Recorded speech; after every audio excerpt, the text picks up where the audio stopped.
لمواجهات بين نقطة أمنية تابعة للقوات الخاصة الأمن المركزي سابقا ومسلحين من قبيلة بني ظبيان، فيما لا تزال الأوضاع متوترة وسط أنباء عن حشد قبائل بني ظبيان للمطالبة من الجهات المختصة بمحاكمة الجناه.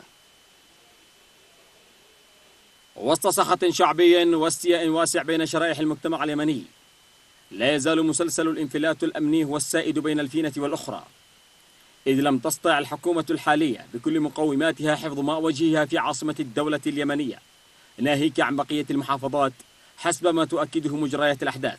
بدأت المشكلة من ضرب الرصاص، أطلقوا نار على أفراد الأمن في النقطة وفروا بسيارات مسلحين بدون لوحات، تم ملاحقتهم. آخر هذه المشاهد الدامية شهدتها جولة الحثيلي على بعد 4 كيلومترات شرق العاصمة، تمثلت في مواجهات مسلحة بين نقطة أمنية وقبائل من بني ظبيان، أدت إلى مصرع شخصين وجرح آخرين وإعطاب آلية عسكرية، فيما لا يزال الوضع يتفاقم حتى اللحظة. قتلوا واحد من المواطنين الأبرياء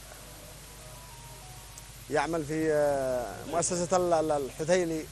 شهود عيان أفادوا أن مسلحين أرادوا تجاوز النقطة العسكرية بأسلحتهم أثناء ما كانوا بصحبة مصاب إلى أحد المستشفيات، ما أدى إلى نشوب خلاف بين الطرفين تطور فيما بعد إلى مواجهة بمختلف الأسلحة. يشتوا يدخلوا إلى صنعاء إلى الأمن المركزي، قالوا يشتوا الشوذبي. بعدين اسمه كنا في المحل بعد ما خلمش بالنقطة يدخلوا، بعد تم الهجم على النقطة وحصل لهم تهديدات يعني انهم يدخلوا هذا ما خلوهم.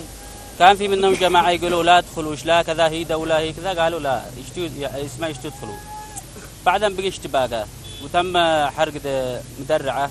مشايخ ووجهاء من بني ظبيان نفوا أن يكون المسعفون يحملون أي سلاح يذكر، مطالبين الحكومة والجهات المختصة القيام بواجباتها في الحفاظ على أرواح المواطنين واتخاذ الإجراءات القانونية بحق الجناه. الذي حصل أنه كانت مشكلة في البلاد وجرح على إثرها شخص، وقاموا بإسعافه مجموعة في سيارة، ووصلوا إلى النقطة وفتشوهم ما فيش عندهم سلاح، وأثناء تحركهم أطلقوا عليهم العساكر النار وقتلوا 2. نوجه رسالتنا إلى الحكومة والجهات المعنية بضبط الجناه. لا يزال المواطن اليمني يحلم باليمن الجديد والمستقبل الأفضل الذي وعد به الحكام القدامى الجدد، بعيدا عن التسويف والآمال شبه الميؤوس منها.